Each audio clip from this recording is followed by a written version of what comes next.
Jadi kemarinan ini ada 2 orang yang DM ke Instagram Selamat Gini Hari. Doi nanya.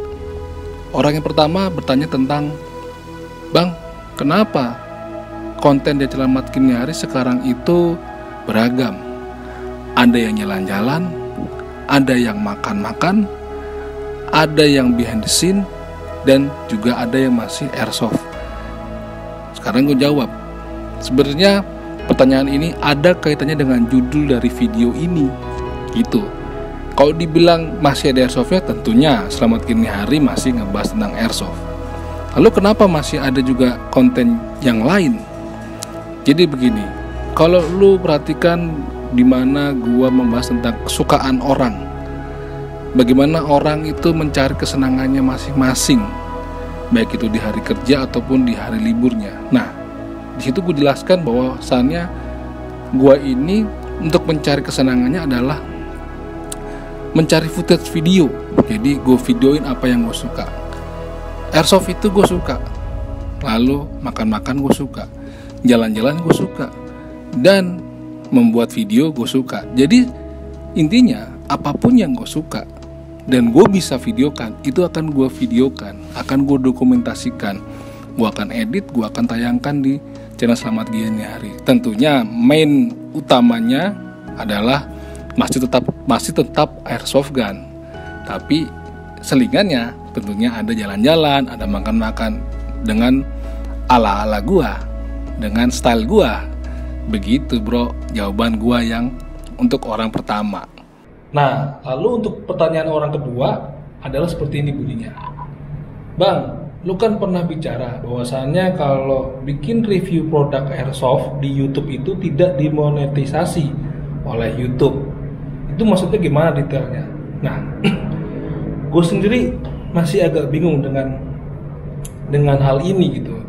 Kadang ada konten review airsoft gue yang bisa keluar iklannya, ada yang enggak, tapi kebanyakan tidak keluar iklannya.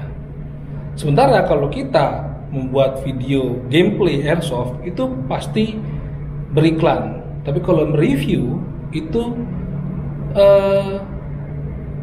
sebagian besar tidak ada iklannya atau limited ads, jadi hanya iklan-iklan tertentu yang bisa masuk. Tapi kalau gue pernah sering lihat di channel gue itu malah nggak ada iklannya.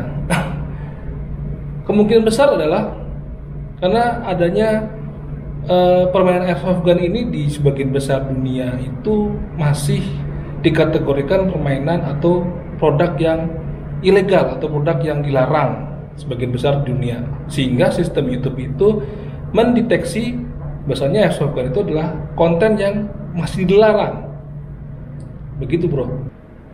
Kemungkinan besar karena memang kalau kita mereview unit airsoft gun yang menggunakan jenis tipe AEG atau BBR, karena mungkin perbandingannya itu 1:1 ya, dari bentuk fisiknya, materialnya, mungkin seperti terlihat seperti unit firearm atau senjata api sungguhan, sehingga sulit untuk si YouTube ini meloloskan agar video kita itu beriklan. Meski kita bisa mengajukan ketika kita posting, itu kita bisa mengajukan ketika kena limited ads video kita bisa mengajukan secara manual. Jadi kalau kita posting pertama kali itu yang mendeteksi video kita adalah si sistem, bukan manual orang. Nah, setelah kena sistem itu kena blok atau kena peringatan, maka kita bisa ajukan secara manual. Gue udah coba cari tahu juga kenapa mereview unit airsoft gun itu terkena limited ads, baik yang dalam negeri ataupun luar negeri video dari orang lainnya. Tapi kebanyakan tidak, atau gue belum menemukan yang membahas soal ini gitu kan. Ada yang isinya videonya ada iklannya, tapi kebanyakan nggak ada iklannya. Seperti misalnya Red Wolf yang lagi mereview unit itu, gue lihat jarang sekali dapat iklan. Tapi kalau kayak Desert Fox bermain airsoft itu pasti ada iklannya. Nah, ada sebagian teman-teman YouTuber airsoft di Indonesia yang ada iklannya. Nah, gue juga masih pengen tahu tuh caranya gimana, apakah merubah judul atau merubah thumbnail. Itu sudah gue lakuin, tetap aja masih terkena limited ads. Nah, sekarang ini YouTube itu memberikan fasilitas baru di mana kita menilai sendiri video yang akan kita posting di YouTube apakah sudah sesuai dengan kategori video yang diperbolehkan oleh YouTube. Nanti kita lihat secara record screen monitor apa-apa aja yang tidak diperkenankan oleh YouTube untuk diposting gitu. Nah, sekarang gue udah masuk ke record monitoring komputer gue.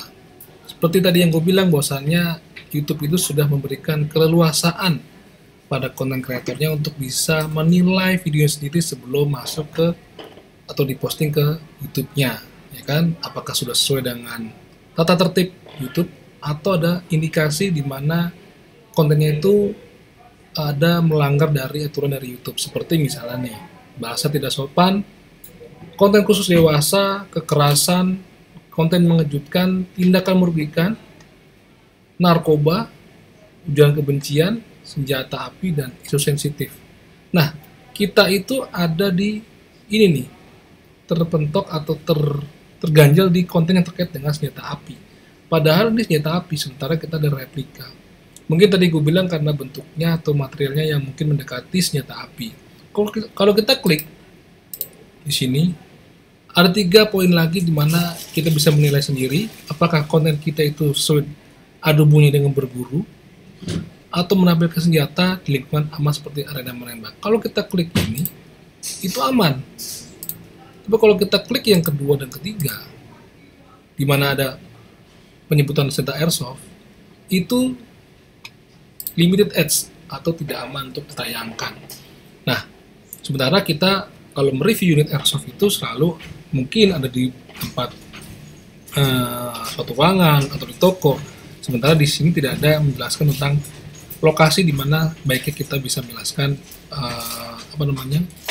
review unit airsoft. Itu yang menjadi kendala kita pada saat kita memposting video review airsoft kita. Terkadang terkena limited ads. Kalau buat teman-teman yang tahu caranya gimana supaya video review kita itu berhasil di monetize atau ada iklannya, kita bisa ngobrol di kolom komentar. Semoga buat teman-teman yang memulai mereview unit airsoft yang jenisnya EG atau GBBR bisa terus bersemangat agar dapat monetize atau iklan dari YouTube. Oke, demikian dulu video tentang monetisasi video review airsoft, boleh atau tidaknya di YouTube atau dapat iklan apa enggaknya. Semoga bermanfaat. Buat gue juga masih cari tahu. Bila ada teman-teman yang lebih tahu, bisa kita share di kolom diskusi, di kolom komentar. Gak usah dibuat rame, dibuat santai aja. Karena kita semua sedang belajar. Begitu. Apabila salah-salah kata, mohon maaf. Sampai jumpa di video SK berikutnya.